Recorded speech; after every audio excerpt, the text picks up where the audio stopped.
Some surprising Chiefs are in danger of being cut. Let's talk about that.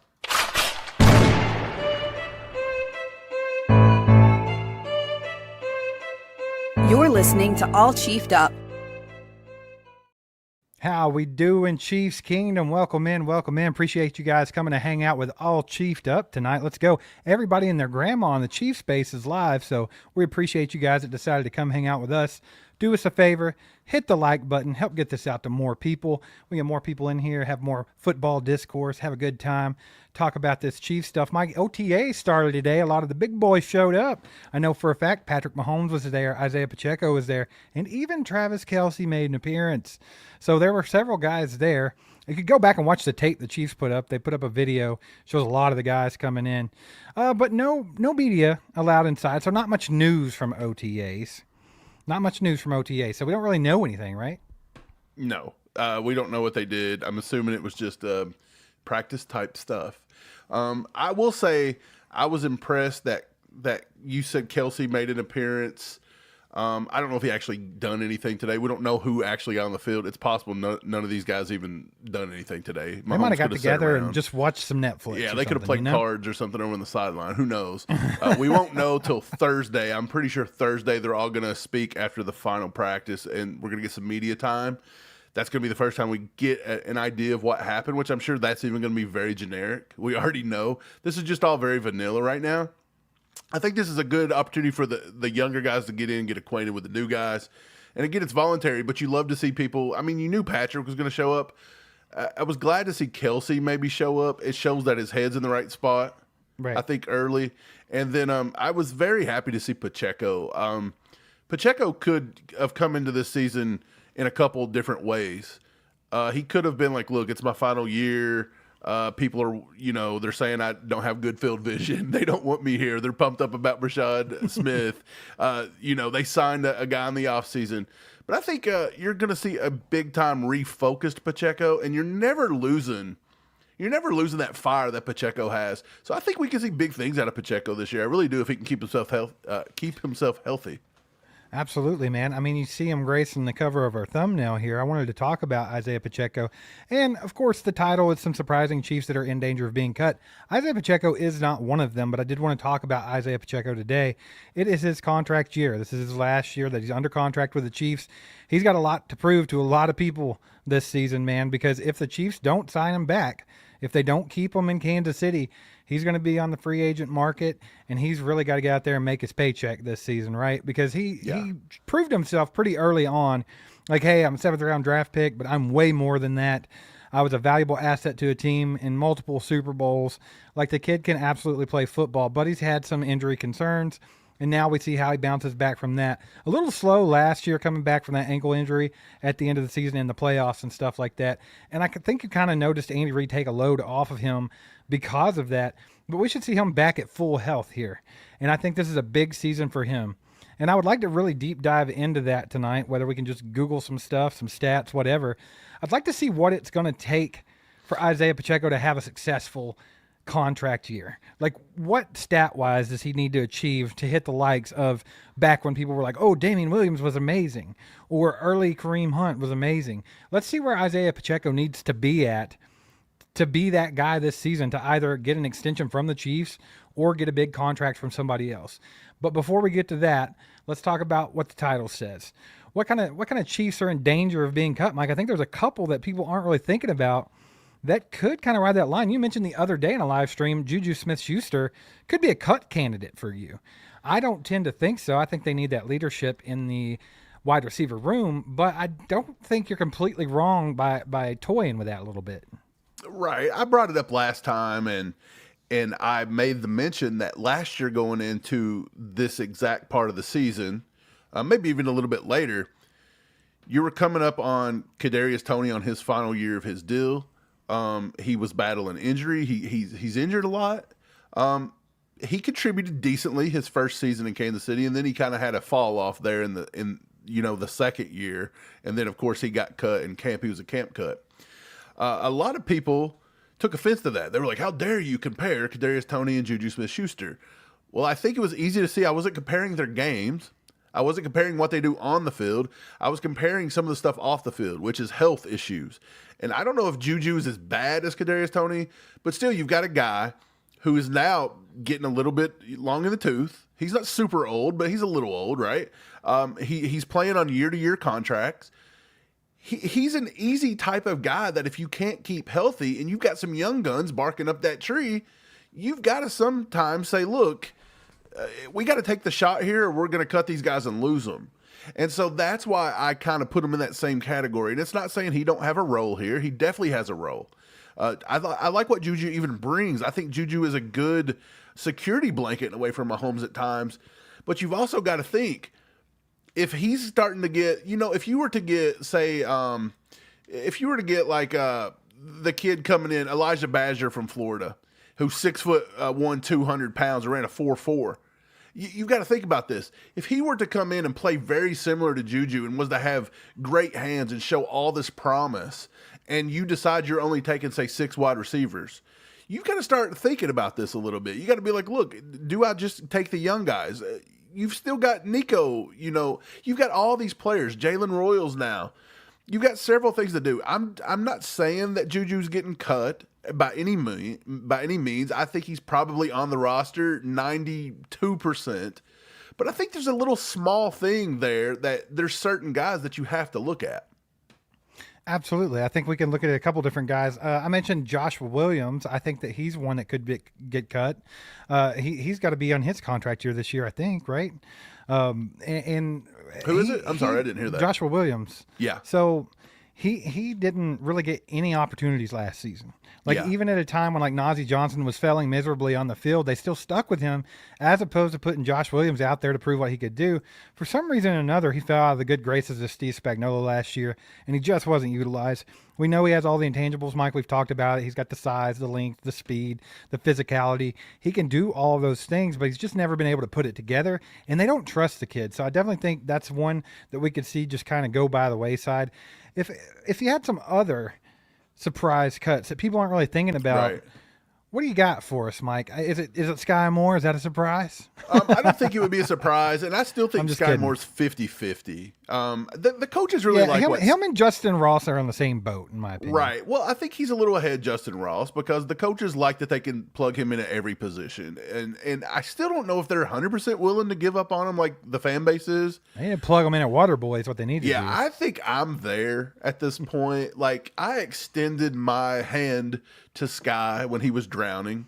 You tried to he help gave me him. the finger last year. So at this point, it's like, hey, you go ahead and you doggy paddle Mike, out of there. you tried to slow down the pitchfork crowd. You were like, hey guys, give him one more year. I Let's did. just see. Let him have some time, and he did. I mean, at least give the kid 3 years. If you don't do it in his third year, then by all means, go poke him with your pitchforks. Yeah. And you know what he did, Mike? He told you to suck it. He said, get out of the way. Let him kill me. For sure. Here's some. Let me bring up the Chiefs roster from last year. I want to bring that up just for craps and giggles here. I want to see who made it because I'm telling you, there's a few. I dug in a little bit today, and I decided that there was a few names that I am going to throw into this list now. Number one, first and foremost, I believe, and it's maybe a long shot. It's maybe just as long shot as Juju, but there is a shot here, and I think we need to talk about it. Matt Araiza, he struggled placing the ball last year. And you would say, well, who's going to replace him? Well, Eddie Saplicki from USC is that guy. He won the Ray Guy Award in 2024, which means he was the nation's top punter. He averaged almost 48 yards per punt last season at USC.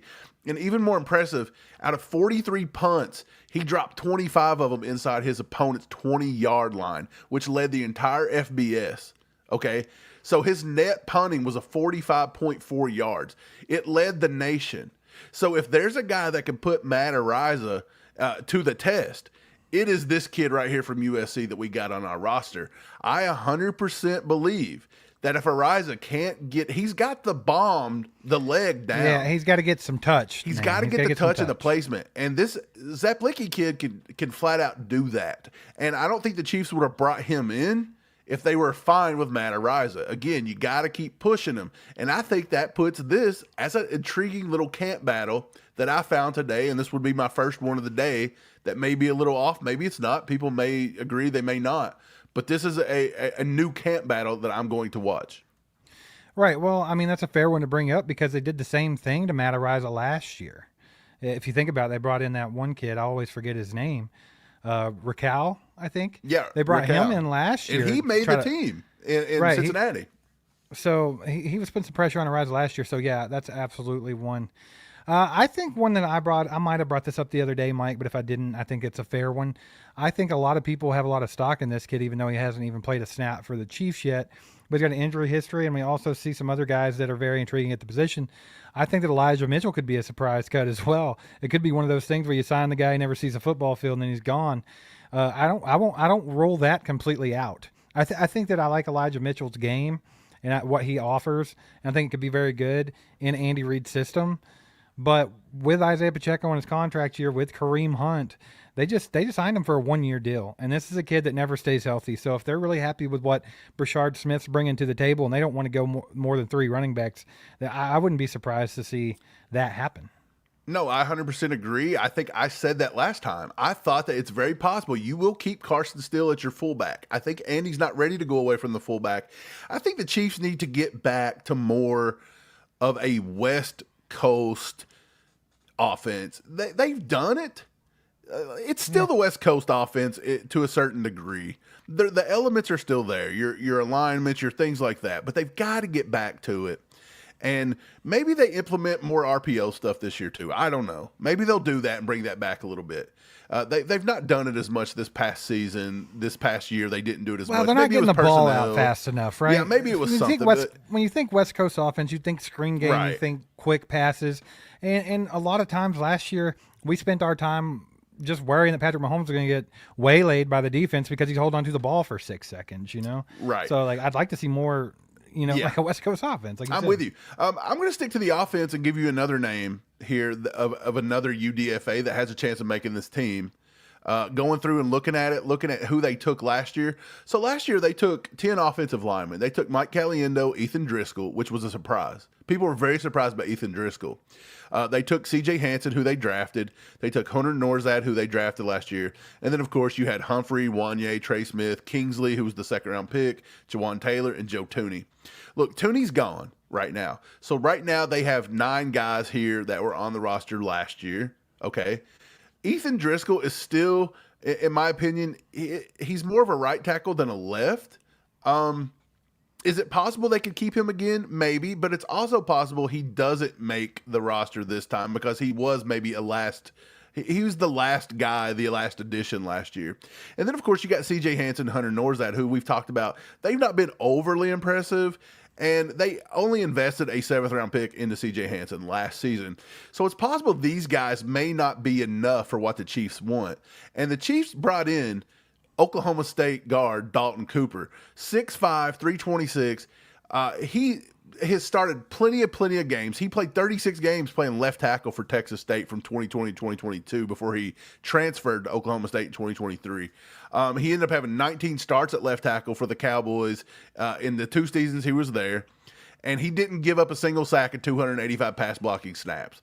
But the thing about it is this guy is movable up and down the line, Steve. I think he could play all 5 positions if need be. I think this could be a new swing tackle.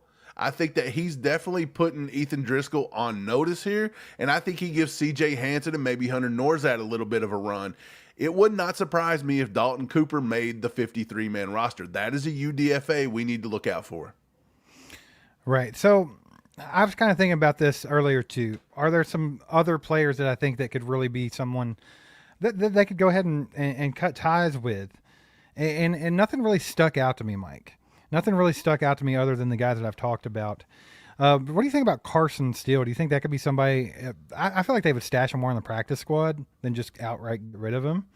But let's move to a different position. We've talked about mainly the entire offense. What about defense? We mentioned Joshua Williams, but is there anybody else on this team that you think could be a surprise cut, like people aren't expecting? Do you think it could be? Do you think it could be like a Felix Anudike-Uzomah or something crazy like that? I don't think Felix would be in that boat just yet. I'm not going to say that. I think he's got to do something this year, though. I do think there's a linebacker or two that could be on the chopping block a little bit. I think Jack Cochran, Cam Jones, one of those two. Now, look, you've got Tranquil, Bolton, and Chanel. They took 5 last year because of special teams purposes. With everything we know, they're taking Bossa. You're not going to not take Bossa, so that's 4. Yeah, right. So that means Cochran or Jones has to go. And I'm telling you, if you want to take another look at the UDFAs, another name that we need to watch out for is Brandon George from Pittsburgh. That kid is an athletic freak, an athletic RAS. He had 717 defensive snaps last season. He had 80 tackles, 26 pressures on the QB, 5.5 tackles for loss, 3 forced fumbles, and a pass defended. At his pro day, Steve, is a 42.5-inch vertical, 6'3", 246. He is a tackling machine. He is super fast. He is athletic. This kid right here could be the 5th linebacker that maybe could push Jack Cochran or Cam Jones off the roster along with Bossa coming in from Oregon. I think you have to look at Brandon George being a potential keep if you were to take a UDFA and push a guy off the roster. Not saying it's going to happen. These are just potential battles. What about Mike Dana or Malik Herring? Do you think a couple of those guys could be seeing the door? You know, Malik Herring wouldn't surprise me. That really would not surprise me. Mike Dana, I think, is safe. I don't think you see anything there. If Herring were to go, I think you're looking at just taking maybe an extra defender in the middle. Maybe Izzard could come in and take that spot because you do have inside-outside potential that Spags likes with moving guys inside and outside. So Izzard can do that to some degree. Omar Norman Lott, by the way, can do that, our second-round pick. He did that at Arizona State before he transferred to Tennessee. They've got plenty of versatility on that line. So I would think Malik Herring possibly way before you're going to put Mike Dana in that boat. Yeah, I think Mike Dana is Which safe you agree. for this year. You agree. Well, I mean, if you look at his contract, I'm pretty sure that Mike Dana, I think he had $13 million of guaranteed money, which is basically the cap hit for him from last year and this year combined. So he's kind of bought and paid for this year, right? Next season, he's got a cap hit of $11.1 million that's free. This could be the final year for Mike Dana. They could cut ties with him next year if he doesn't produce. Right. Yeah, I think that's a good observation. I think the Chiefs aren't done adding young guys, and maybe even next season you might see an off-season acquisition because I believe you may see Malik Herring shown the door this year. You may not. They did re-sign him back to a 1-year thing, so maybe not. But it is possible. I think they'll get George. They'll get something done with George, in my opinion. I really do. This is probably going to be the last year for Mike Pennell. You're probably, like you said, you could cut ties with Mike Dana. If Felix don't get it together, this could be potentially one of the last few years for Felix. So I think that the Chiefs are not done there. They could sign somebody in the offseason. They could continue to draft that. The defensive line, you got to keep adding there. Defensive line is key, and they just didn't get it done last year. For whatever reason, it was not as impressive. George had a little bit of a down year, but he picked it up. Chris Jones had a little bit of a down year stat-wise, but you've got to find a way to get Chris Jones back in. I don't know if you can do it, but you've got to get ways to get him back into maybe single-man matchups without putting him as a defensive end every single time you want that matchup. Right. Well, I think there are ways to do that, and I think that comes from the production of like a Norman Lott. If he can come in and really, wreck the middle of the line there, and then you got George Karlaftis doing his job out there, maybe you can get that. But I think it's going to be very, very difficult to get 2 guys off of Chris Jones at almost all times. Shout out Ron, member for 16 months now. Appreciate you, brother. Also Shane with the 5 bomb, Mike. He says, I'm watching the running back room. Not sure Pacheco is going to be RB1 this year. What do you think about that? Like, I'm almost convinced that I think that he will be. When he came back from his injury last season, no matter how good Kareem Hunt had done, they went straight back to Isaiah Pacheco as RB1. Even games where he didn't get as many carries as, say, Kareem Hunt did, he was still the first option out there. I think it kind of stays that way. Do you see any scenario where he might not be? I mean, barring nobody having injuries, him and Kareem Hunt are like the 1A, 1B. I really do believe. Right. I believe in certain situations, Kareem Hunt could start the game in certain situations. I think the first drive you see Isaiah Pacheco, second drive you see Kareem Hunt. Yeah, That's kind of how Andy there likes to do could it, be right? situations where maybe Kareem Hunt gets a carry before Pacheco. You never know. But yeah, I don't think Brashard Smith. I think Brashard Smith could be good, but I just don't see him being able to push Pacheco, especially early in the season. Carson Steele's not going to push that. I still think he's the fullback. He's going to earn himself some more snaps this year, I believe, if he's worked on that ball security, which I still don't think was a big enough problem last year. Everybody kind of overhyped that a little bit. I think so too. What's more overhyped, the Josh Williams PIs or the Carson Steele fumbles? Which one do you think was the biggest overhyped thing from last year? Honestly, probably the Josh Williams penalties. Yeah, I think so too. I think Considering Josh Williams most of those plays came an on aggressive special teams. style. Yeah, and you have to do it, and it's going to get called. And a lot of those are nitpicky judgment calls. And it feels like sometimes the Chiefs, they just get that judgment call when they shouldn't have it, and there it goes. It extends a drive and scores some points. Absolutely. Appreciate the 5 bomb, Shane. Hope you're doing well, brother. And then we got Julian Cortez with a 10 bomb. Let's freaking go, Julian. Appreciate you guys. brother. Thanks for the support. You guys are freaking awesome. If you don't mind, hit the like button if you haven't already. It helps us get out to more people. If you haven't subscribed to the channel yet, please do that. We're trying to get up to about 50,000 subscribers as the season kicks off. That way we can get to where we need to be at. That was kind of our goal by Super Bowl, but things got a little slow. It's time to start picking back up, man. OTA's kicked off. It's kind of like the beginning of the season. Still no news there other than they started team activities. It's not like they had any media inside or you've heard anything yet. So Right. nothing crazy. There's still not a whole lot of news out right now. So these are the kind of conversations that Chiefs fans are having at this point, right? Like, what do the Chiefs need to get better at? And what guys are in danger of getting axed? That's kind of the conversations that you can really have at this point. And I think those two conversations are probably the main thing I wanted to talk about tonight, obviously, was the cut and Pacheco's contract year and what he needs to do. But yeah, if you guys have any surprise cuts that you think there could be that no one's talking about, put those down in the chat because I'd be interested to see what you guys think. Mike, do you think it would be a surprise if someone like a Najee Johnson got cut? Or maybe even, I don't think Juwan Taylor's not in that. He's kind of in the Mike Dana boat where he's bought and paid for right now. So they're both going to be looking at next year. So I think those two are safe. But yeah, I mean, I can't really think of any surprises, honestly. Now, I think there's a couple surprises that could make the roster.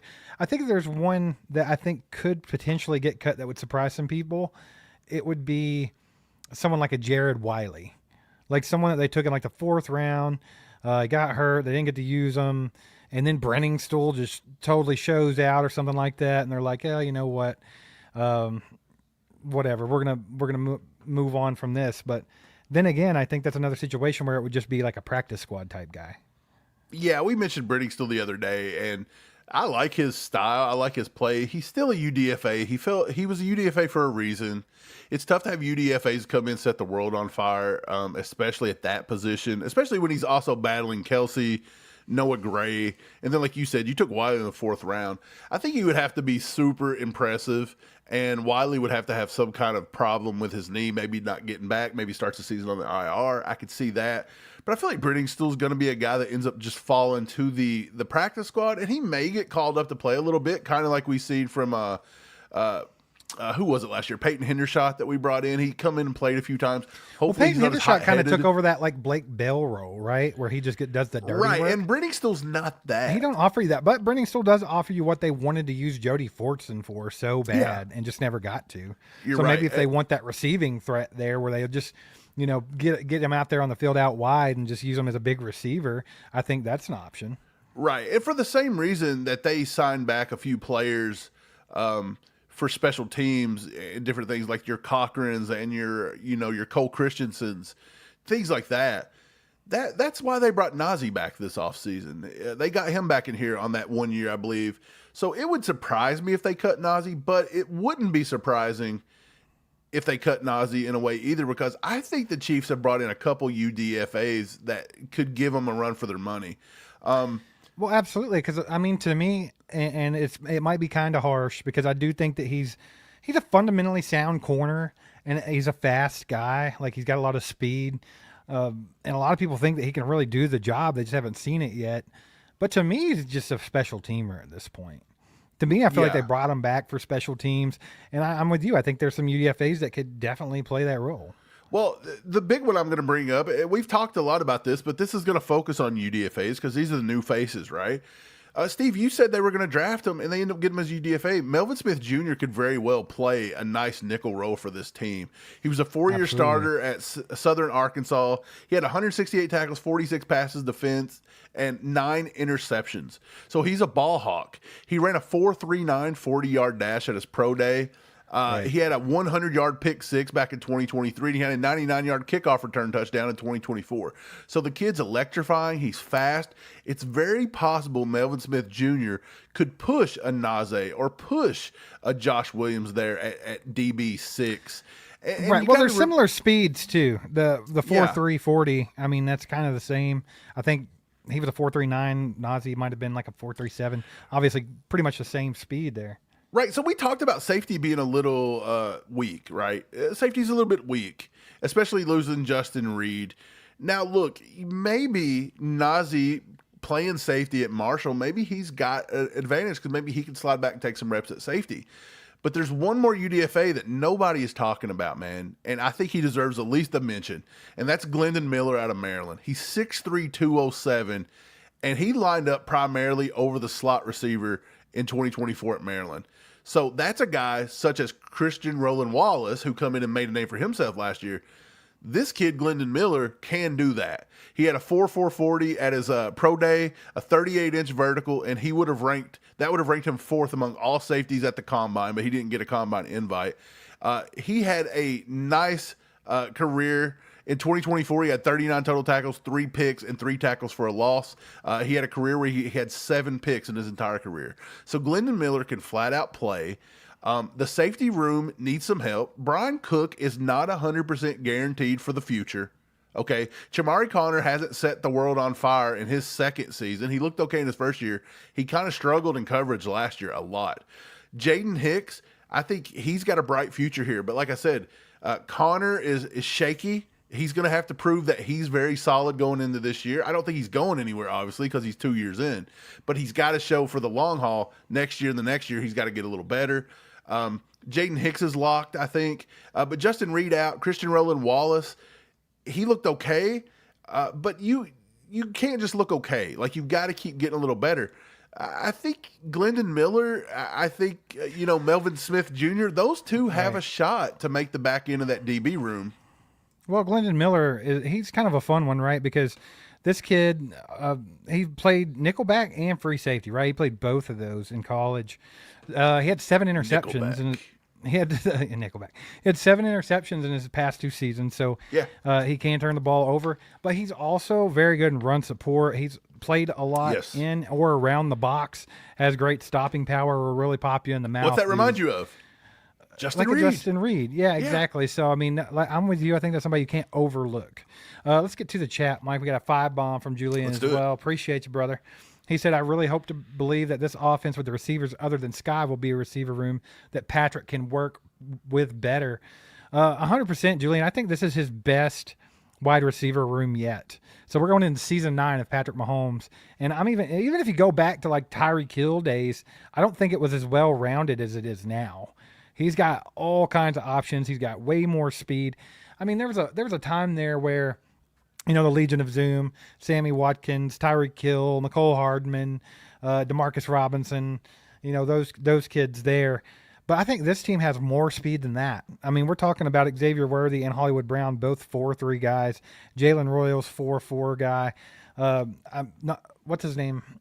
Dude that's going to be in trouble, everybody. Rashee Rice. I don't know why I forgot his name. He's not slow. He runs a 4.5, but he looks way faster than that on the field.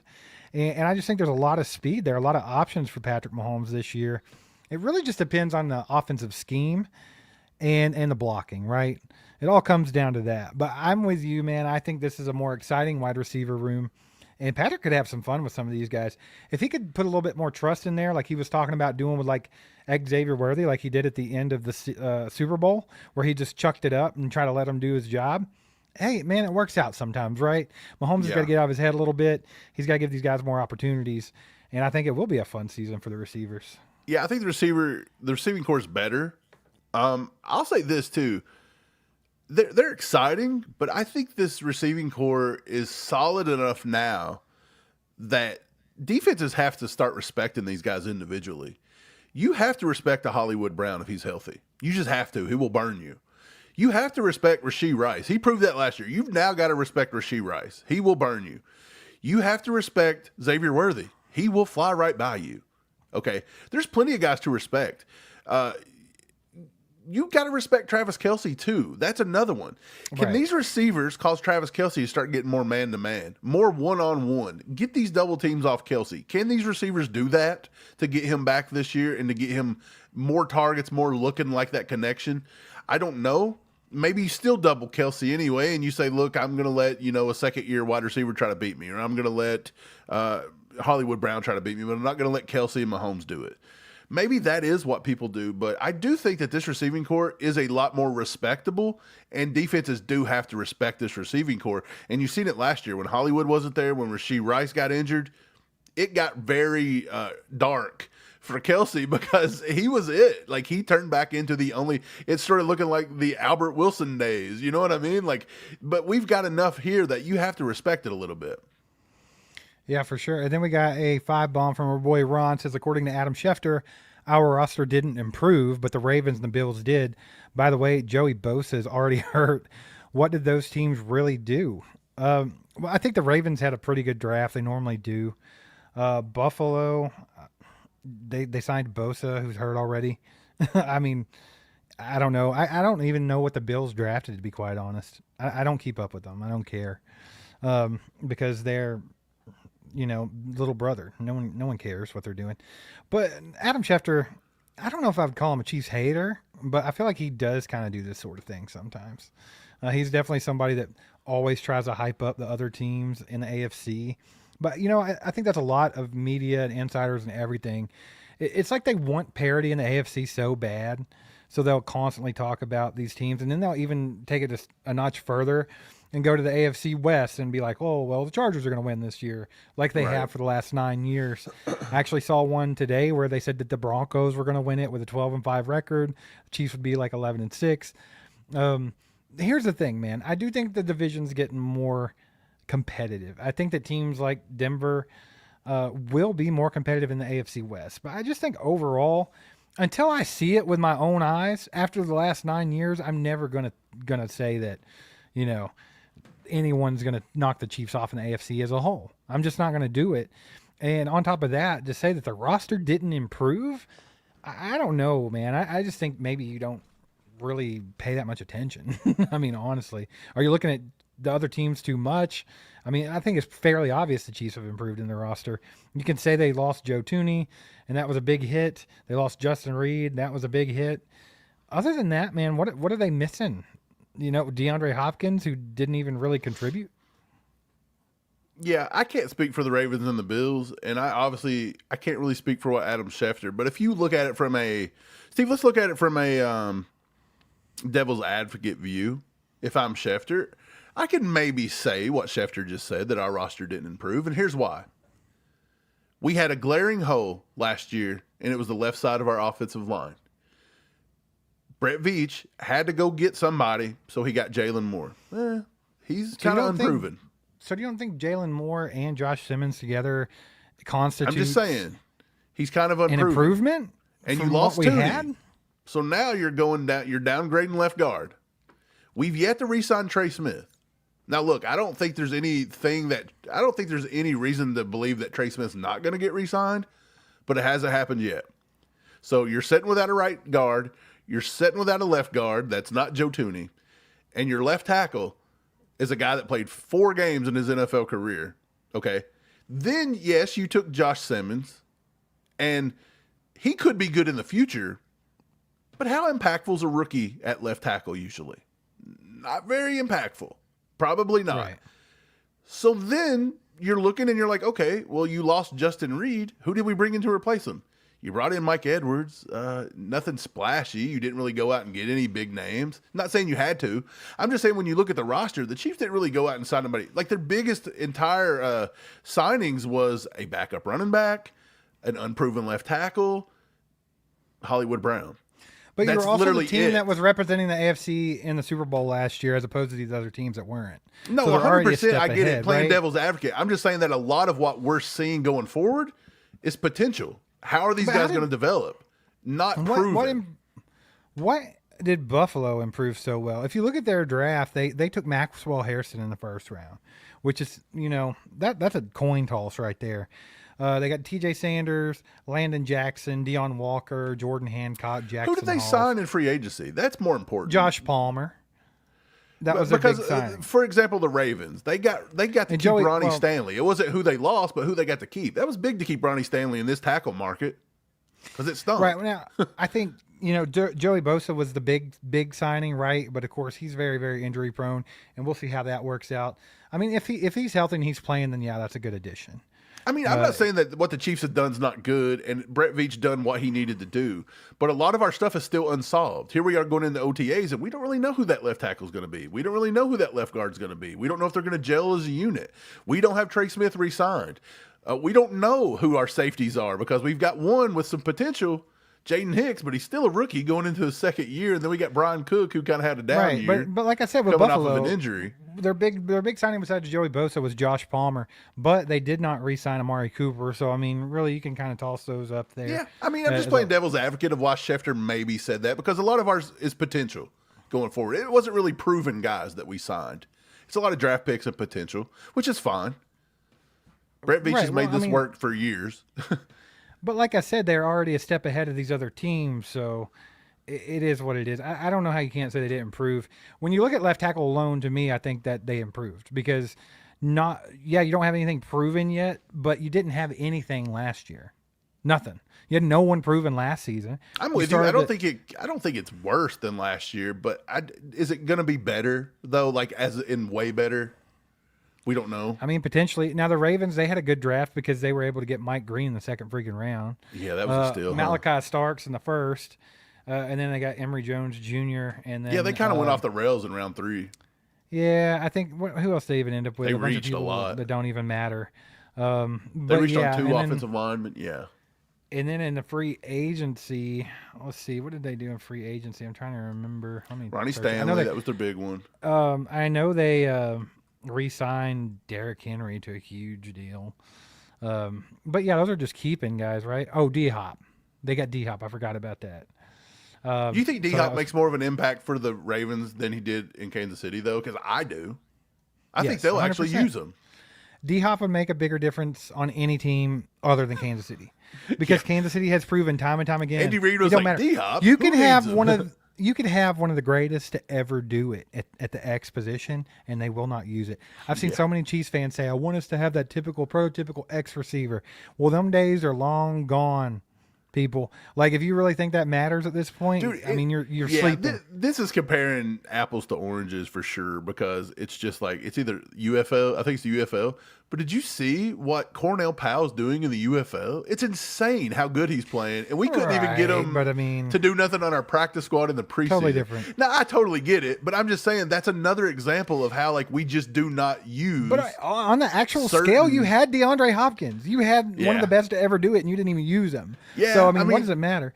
Totally not trying to say like Cornell Powell should have made I the roster or understand. anything. But I get what you're saying. Yeah. Shane Boring with it too says Super Hornet for this year's wide receiver group. Man, I think that everybody's pretty excited about this group. If Rashee Rice doesn't serve a huge suspension, and everyone's healthy, if he comes back off that injury, well, so hopefully he can come back off that and bounce back good. But if that's the case, man, I mean, this wide receiver room's pretty fire, right? Especially with Jalen Royals. Like, that was a killer draft pick. And to be able to get him in the 4th round, absolutely freaking insane. That's why I hit myself in the nuts when it happened. Because it's just crazy. When you have your WR4-5 being Juju as a veteran presence, basically, that knows the offense and can kind of be like he's sort of a security blanket for Mahomes when he's in the game. Like, he'll get a lot of those third down receptions and things like that. And in one game a year, he'll even go crazy, right? Like, that happens. I think it was the Saints last year. He went for over 100 yards. But yeah, man, I mean, I think it's a super exciting wide receiver room. And then when you kick in the back end, like if they could ever get Nico involved in the offense and just not be a special teamer, And then if Elijah Badger or somebody like that were to make the roster, they go ahead and move on from Sky Moore and Justin Ross and all those guys that are never going to contribute in Kansas City. I think it makes it pretty exciting. I don't think Nico's guaranteed on this team. I don't think anybody thinks he's guaranteed. But Steve, we're just kind of saying, hey, look, Dave Tubb likes him as a returner. Well, you know who else can return kicks? Brashard Smith. Yeah, very well, actually. And I'm telling you, who else can? Noel Williams. Right, and I'm telling you, the Chiefs are not going to take 2 running backs this year. They are going to take 3 or 4, and there's got to be a position to get cut. And they've been taking 7 wide receivers a bunch. It's very possible they cut that down to 6 and get back to what Andy usually does, which is 5 and 6, and then he starts taking 3 or 4 running backs. It's very possible. So Nico's just not competing against the receivers. He's competing against Brashard Smith because your return is not locked up. You know what I mean? Like, that return game's not locked up for Nico. Absolutely. And like I said, there's other guys too. Noel Williams was a kick returner, and he was good. Melvin Smith Jr. can do it. Yeah, there's a lot of them, dude. So, I mean, yeah, Nico is absolutely not a lock. So I think he's got some work to do. It's going to be interesting. And like you said, it could go a bunch of different ways with how many of each position they take. And that's something that we always get into as the camp battles ensue. We start trying to figure out who's going to make the 53-man roster and all that and start having some projections here and there. I know a lot of people have done a way too early 53-man roster prediction. I just feel like it's entirely too early. It's almost just, I'd rather make some other content up. You know what I'm saying? Like, because it's essentially what you're doing. But I think these are the conversations that are to be had right now as OTAs kick off and camp's just around the corner. When does camp start anyway? Is that normally at the beginning of July? They haven't given us a full a schedule for it yet. I know that I know it bleeds into August and the preseason kicks off in August. I know that because the season starts early September, correct? It's usually around July 19th to like August 15th, somewhere in that general direction. Not direction. Yeah, we're getting. I don't know what I don't know what I'm saying. Frame, you know what I'm saying? Period. Yeah. Come on, general Mike, time frame. There we go. Yeah, man. I mean, it's just around the corner, dude. I mean, we're already heading into June. Like, it's before too long. What were we, 4 days outside of June? Which is wild. We're getting ready to hit June. So. Hey, man, before you know it, it's going to be football season again, and everybody's super horned up about that. Pop in the house with freaking 5 gifted memberships. Let's go, old man. Good to see you. I feel like I haven't seen Pops since the draft. We went and had some Mexican food and did some mock drafts before the draft kicked off. That's probably the last time I seen him. I thought he ran away. I've seen Pop a few times. I had to use his truck. He had to go get me some drywall and stuff for the house. So I put Pops to work. Not like physical labor, but I had to use that truck bed.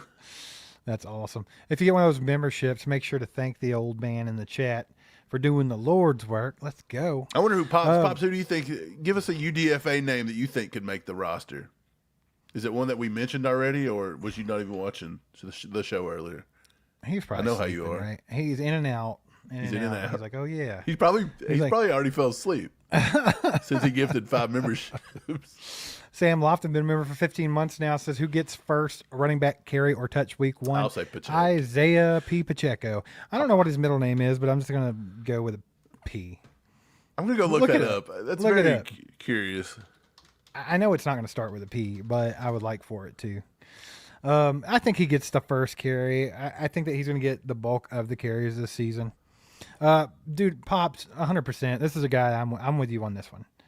I think Kozai Azard could be the UDFA that makes the 53-man roster. He's got a shot, man. Dude's a monster on the inside there. Played with good competition as well in college. So I like what he does. He can get some pressure on the QB. What are you laughing about? Does Pop not have a middle name? It's not on. He's got to have one. Look, I just searched it, and it's like did not come up on. Guys, if one of y'all know what Isaiah Pacheco's middle name is, please. Yeah, it's not coming up on Wikipedia. It literally just says Isaiah Pop Pacheco, and it does not give him a middle name. Maybe he's one of those people when he gets arrested on the on the mugshot and the little thing. It says Isaiah. What is it? NMN Pacheco, no middle name. Maybe that's possible, what it is. Man. Let's just go with Pop being his middle name. How about that? Let's just call him. Yeah, it's just Pop. Jay Freezy says he likes Badger to make the 53. Sam Lofton says Lazard or Brenning Stool. I like both of those. Those are probably my two favorites to kind of squeak in there, or Brandon George. Which we were on Brandon George, Mike. We had the Chiefs drafting. We had the Chiefs drafting him and Melvin Smith Jr. in the 7th round. Yeah, and then they both picked him as UDFAs. And they both came in as UDFAs. Do those get to count as hits? Are those draft hits? Sure, a 7th round pick to a UDFA? Does that count? Mike, we can make up the rules I think as we go. Count. I'll make up the rule. Nikki says his name is beautiful. His name is beautiful. Isaiah Beautiful Pacheco. He is beautiful, you know.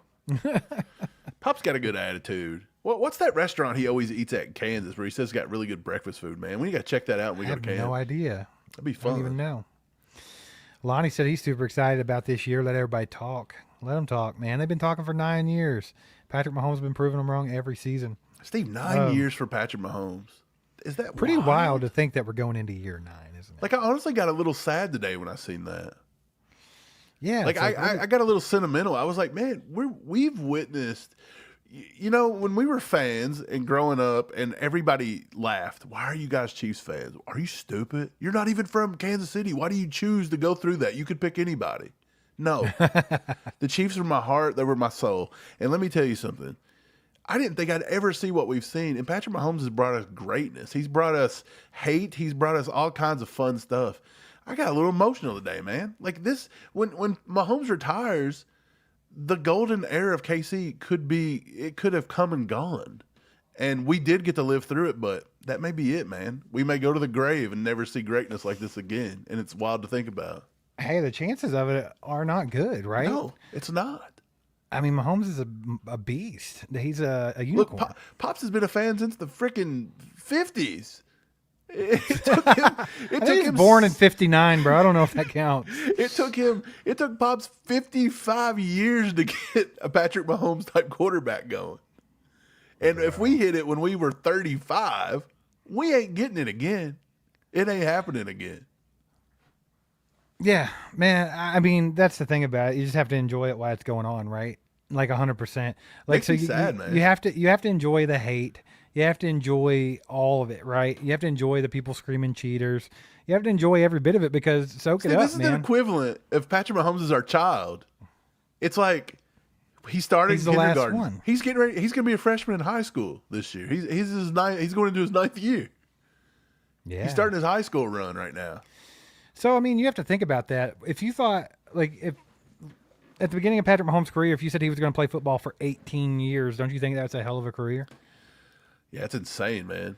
Yeah, so he's halfway there right now. I still think he loves the game. I think Andy's going to continue to coach out his contract, so I think Andy will be here till 2030. You know, barring any kind of health stuff. I mean, that's anybody.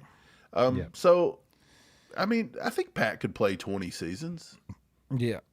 Scott, I don't know what you're going crazy about in the chat, but there are no words censored on our chat. You can say whatever you want to, unless YouTube's doing something. We are the least censored channel that you're going to find in Chiefs content. We don't care what you say, so go for it. Yeah, I don't know what's going on there. It must be something YouTube. But yeah, man. So Isaiah Pacheco, we were talking about earlier, got to have a huge contract year, right? So let's take a look and see, what do you constitute as a successful contract year for Pop? What does he have to do, say, statistically, in order to maybe be considered for an extension with the Chiefs or get him a big fat contract with another team?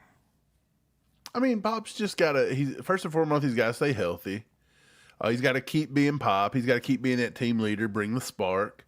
I think he's got to add elements that he's missed so far. He's got to show that his field vision is improved, and not just improved a little. It needs to improve drastically this year. I need to see 10-plus runs of 20-plus yards this year from Pop. I want to see him start to get out on get through the first couple layers of this defense and get that speed, get that burst, get that vision going. I need to see that from him, and I need to see Pop be more productive in the screen game.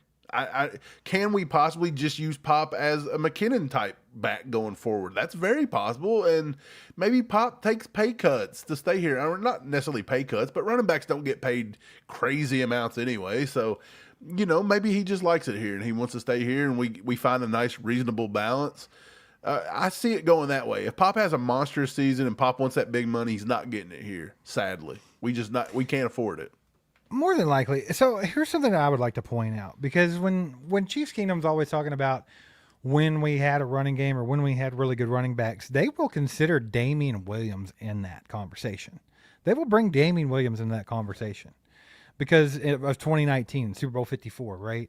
I mean, he was a fan favorite. He made some huge plays and won that ring with the Chiefs. If you go back to that season, Mike, that was his best season as a pro by far. By far. And he only had 111 carries for 498 yards rushing with 5 touchdowns. If you want to add on the receiving game, he had 30 receptions on 37 targets for 213 yards. So all-purpose yards that year, he was only looking at 700-ish? No, not even. Yeah, right at 700. You're right. So, I mean, 700 total yards. I mean, Pop's already done that twice. Like, if you go look at Pacheco's numbers. Pop's productive. Pop's just... You have to think Pacheco's man. rookie I really season. like Pacheco. Rookie season as a 7th round draft pick. His It's rookie honestly season, just his field vision, 830 yards rushing. 830 yards rushing. His sophomore season, when people think that you should slump, he went for 935 yards. He almost hit the 1,000. He should have had the 1,000 that year. Okay, so I think people are like, it's real easy to be a victim of recency bias, right? And Isaiah Pacheco got injured last year, and Kareem Hunt saved the day. And Kareem Hunt he's not really a shiny new toy. He's like the awesome ass toy you had back in the day, and you lost it. And you lost it, and you found it. Yeah. So you're super pumped about it, and you forget about your other stuff that has consistently been there for you. So Isaiah Pacheco, in the 2 seasons he was healthy, he sniffed 1,000 yards. He was right at it both years. Yeah. And just because he got injured last year, Pop's kind of taken a beat in this offseason, honestly. I mean, even if you came to watch our show, inadvertently kind of took a lot of hits where it was talking about how he didn't have the greatest field vision, and that gave opportunities for guys like Brashard Smith and Kareem Hunt and Elijah Mitchell and things like that. But I think it's a little bit disrespectful, because I feel like if Pop's healthy, he's going to be around that 1,000-yard mark. Are we disrespecting Pop? I've said that 1,000 times on our show. Like, I don't mean any disrespect here, but it sounds like we're beating on him a little bit. It sounds like we're, kicking a dead horse. Isn't that just like, I mean, it's our job per se. We have to be very analytical, or, give your thoughts, give your opinions. Yeah. That's what we're here for. Well, so here's my thing. They're not unfair criticisms. We're not saying Pop's, slow and can't do this, can't do that. Like, we're calling out a legit problem. Like, he does have legit field vision problems. Okay, so then let's take it back a step further. Speaking of Kareem Hunt, let's go back to his first 2 seasons. His first season, he went absolutely insane. Yeah, he's insane. He had 1,327 yards rushing, okay, with 8 touchdowns. Insane. Crazy. How many season. Receiving yards? At least 400, 500, right? I don't have his receiving stats in front of me, so we can look at that in a second. Maybe not. But if you go on to 2018, he only had 824 yards rushing in his sophomore season. So actually, Isaiah Pacheco outperformed him as a second-year running back. Like, literally, he did, by over 100 yards. Wow, dude. So that's pretty crazy to think about, right? Like, would you have thought that? No. Yeah, I wouldn't have. I think I would have picked Kareem Hunt there, but Isaiah did Hunt Pacheco play actually all games him. that year, or did he? Let me was look he and injured, see. Did he? I don't think so. Not in his second season. Let me look. It's I mean, I'll say, but look, Pacheco's not horrible, but yeah, he lacks a few things. Pacheco's far from horrible. I think Right. Pacheco. He lacks a few things. I think And Pacheco's don't- like a little bit of field vision, a little bit of patience, and and lacking a a little lot bit of of people said opportunities. we got a couple comments about that too, Steve, that people were like, man, he might not have the best agility. His agility's not good. I've seen times where Pacheco's been looks like he's going down. They've wrapped him up. He's spinning his body. He's on his back. He's not going down. He's not touching his knee. He's popping right back up. Several times. Pop's pretty agile, man. Yeah, I will say this, and I've said it straight out of my mouth before. At times, it looks like he's running in quicksand, because he's fast, a 4.3 guy. He does stomp the ground when You he think runs. some of his play calling? Potentially, but I Because think a lot sometimes of our it offensive is, line does not open up the best holes for running backs. They just don't. well, even when they're there, that's one of his biggest problems is he doesn't hit them, right? I That's mean, that's 100% what we've true talked as about well. over and over and over again. But the thing about it is, if I go back to the question I asked you, what would make a successful season for Isaiah Pacheco in this contract year? It's the most pivotal season as a pro, right? Now he's coming back off that injury, and he got a little bit of time in last season to get back from that injury a little bit. So I think he should be 100% healthy. I think he has no excuses going into the season as long as he's healthy throughout the offseason, right? I think if he can hit over 1,000 yards rushing this season, it'd be his first year as a 1,000-yard rusher, but he had two others where he was literally right there knocking on the door. I think if he can go for over 1,000 yards rushing and maybe put up 8 to 10 touchdowns, I think that's a monster season for him. Right. And I think that right there would kind of do him in Kansas City probably because I just don't see us paying him. Right. Steve Dustin says, guys, it's simple. I've watched two phenomenal running backs here in KC, Jamal Charles and Priest Holmes, and Pacheco isn't either of them. So if we find one, he'll be gone. Well, I mean, you basically laid out two Hall of Fame running backs. Yeah. And Those are the Pacheco's two not best Hall to of ever be Fame. here. So I guess if you do find a Hall of Fame running back, he would be gone. But I think that's I would be. unfair. I would say this. Like if you take out, let's say, if you take out Jamal Charles, Priest Holmes, the first season of Kareem Hunt, so his rookie season, and maybe like Larry Johnson. That's what I was going to say. Would you have take those taken guys Larry out. Johnson over Pacheco? Larry Johnson was an absolute monster.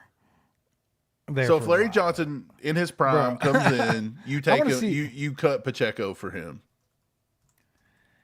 Dude, Larry Johnson was a different kind I'm of. not saying you're wrong. beast there, right? That's Was he who I not? was going to ask. Like you hit the nail on the head. I was going to say, what about Larry Johnson? Like Okay, yeah, oh, absolutely, Larry 100%. Johnson's a monster. He was, bro. a monster. It's not even comparable. Larry Yeah. Johnson in his prime in 2005 and 2006 ran for over 1,700 yards in both seasons. Right, but also look at his Get rushing outta attempts here. and compare. About 100 more in one season, and the other one is comparable to Kareem Hunt's rookie season About with 100 more though. 336. If you go 336 carries on a 1,750-yard season, if we go back to Kareem Hunt's, I mean, Larry Johnson was a beast when he was, when he had his head on straight. he had about 50 more carries than Kareem Hunt did in his 1,300-yard season, and he cashed it in as a 1,750 season. So, I mean, Larry Johnson's a different animal. So as what's well. his yards per attempt then? Compare those. Well, I mean, I don't know. Let me look. Average 4.4 for Larry Johnson. And Kareem would have been somewhere right around that. Maybe better.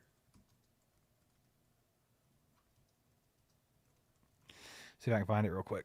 4.2. Now it's actually worse. Okay, so it was right near it.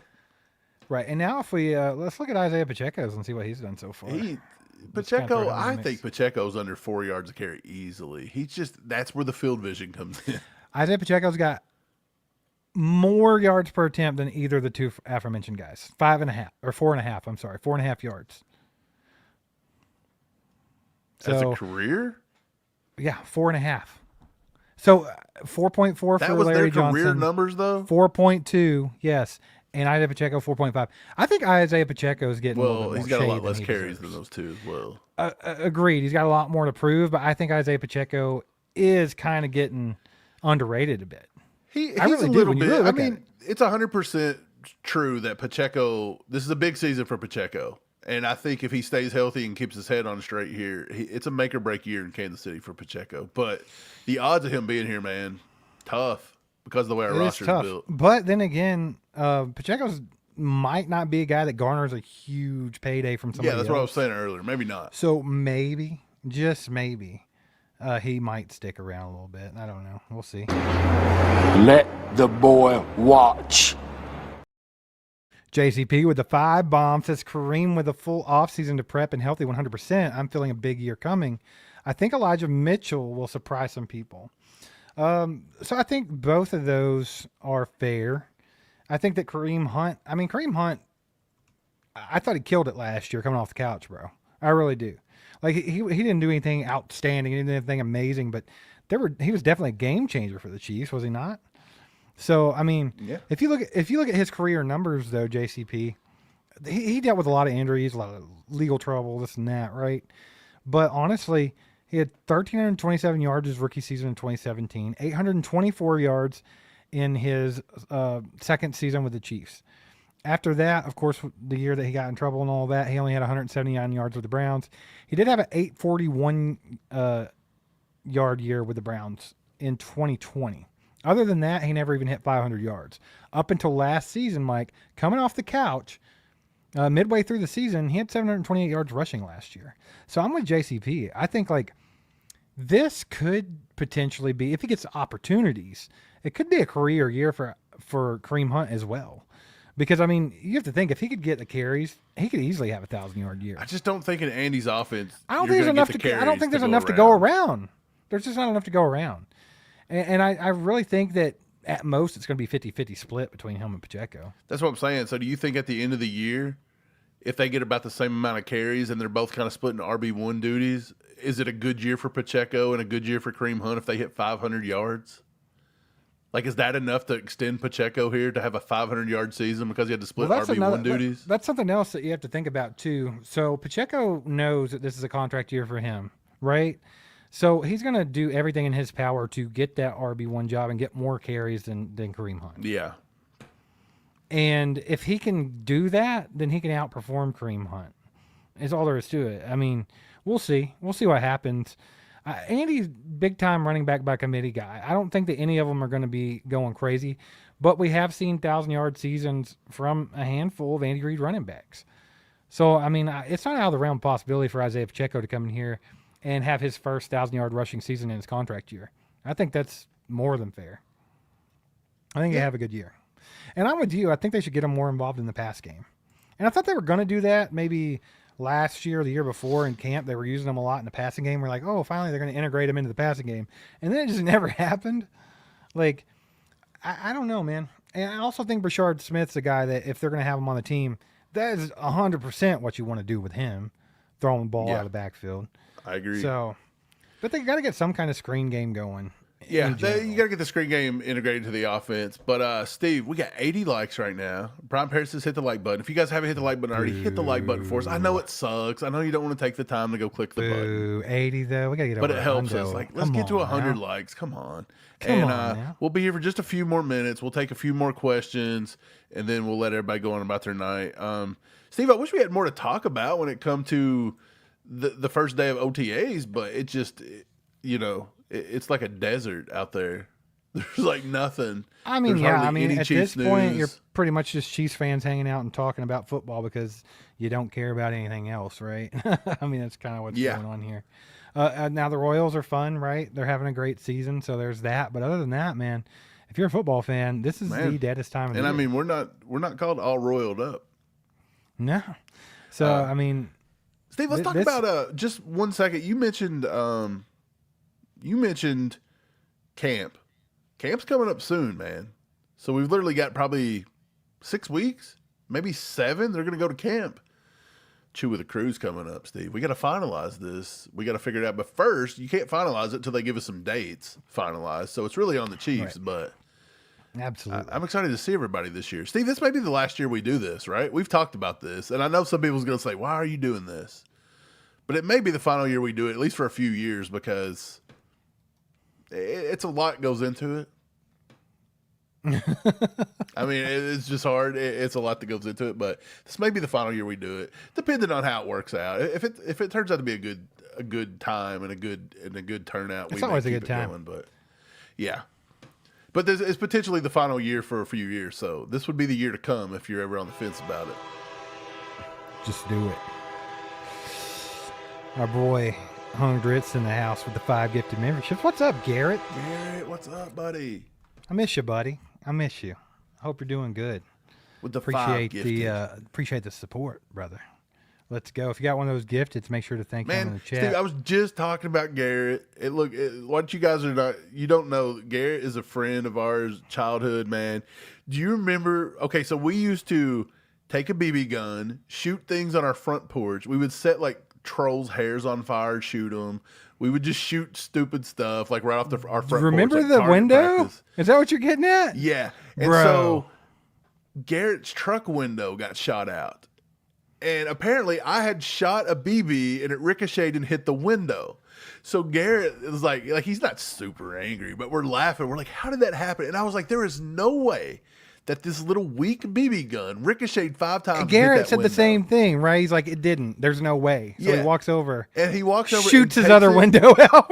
Shatters the other window. In the dead of winter, he's driving around with 0 windows and 2 shattered windows in his truck. Dude, we were incredibly irresponsible idiots back in the day. No, if you remember right, the front door was open. You were sitting in the living room shooting the opposite direction out the door, and it hit like a pole on the front porch and ricocheted over and hit like complete opposite direction. So everybody was just, dude, there was a lot of dumb things that happened back then. Dude, we're idiots. That's all there was to it. But yeah, dude, some crazy times, man. Worth it. Totally worth it. It was hilarious. How long did you go without windows, Garrett? I don't remember. A few days at least. A few weeks, maybe. He went. That's freaking awesome. Now I don't know why Mike's being doom and gloom, K Wayne. Not trying to take it from you. Yeah, I don't know. We still got to figure this one out because a lot does go into it. I got to figure out how to, make it work with, a family with 1,000 kids. And is 1,000 a word? No. 900? 1,000?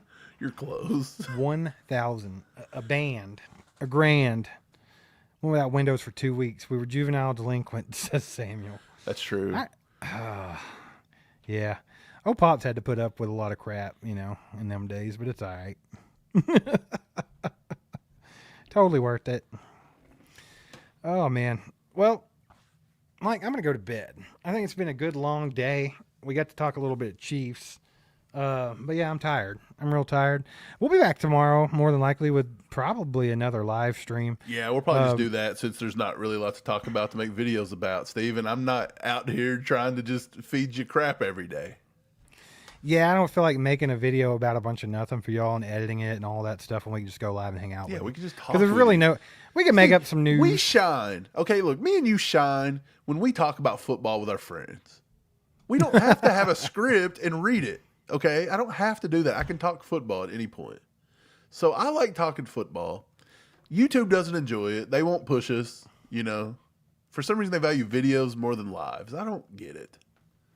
Yeah, K Wayne must still be stuck in California because he says it's only 8:15. K Wayne must be way over on the West Coast. Did you K Wayne, tell us the truth. You don't drive a truck anymore. You just moved to California. Is that what happened? He's just hanging on the beach somewhere. I'm gonna start calling him West Coast Wayne. West Coast Wayne. West Coast Kevin. Hey, no, he might take offense to that. I don't know. Nah. Maybe he embraces the West Coast style, the lifestyle. Before we know it, he's going to be a Rams fan or something. You gotta be careful, dude. You'll go to the pit. Randy Noble says y'all coming to King City this year. So we talked about that. Is that where Bucky and Melissa are at? Yeah, I think so. It's right above St. Yeah, we've Joe. talked about doing that. So once we figure out everything, yeah, maybe we'll see what we can do there. I'm trying to come up with how many days we're going to keep be able to be there, how many events, because people were pressuring us to do a second event, which is fine. I don't care. I don't, but then we always, if the Royals are in town, we like to get together and watch the Royals play. We try to shove 6 weeks into 4 days, 3 days sometimes. Yeah, So much barbecue, you'll just hurl. That's what we're doing. Wake up and eat it for breakfast. Every 2 hours, it's a new barbecue spot. Gain 77 pounds and come back to Kentucky and, get ready for the season. That's what we do. Yeah, man. Well, if you guys came in late, we appreciate you. We talked a couple things today just about certain Chiefs that might be in danger of getting cut, like maybe some surprise ones that you would think about. You can go back and watch earlier in the episode and see what we had to say about that. Also, we talked a lot about Isaiah Pacheco being in his contract year, what it's going to take to be a successful one for him, and how that could look for him. So if you want to hear anything about that, you can go back and watch that. Also, do us a favor. If you haven't hit the like button yet, do that. Just takes a second. We crossed the 100, Steve. You do it on your way out. We got the 100, so appreciate that. Appreciate all you guys that donated today and gifted memberships. You guys are the real ones. Appreciate you. And then also, if you haven't watched our latest content, go watch the latest videos, the shorts, stuff like that. I'll give you something to do. and we'll get back to making more content as soon as we have stuff to make content about. Otherwise, we're just going to come and hang out with you and talk Chiefs football because that's what we do. I got nothing. That was beautifully said. I have nothing to add to it. Get wild.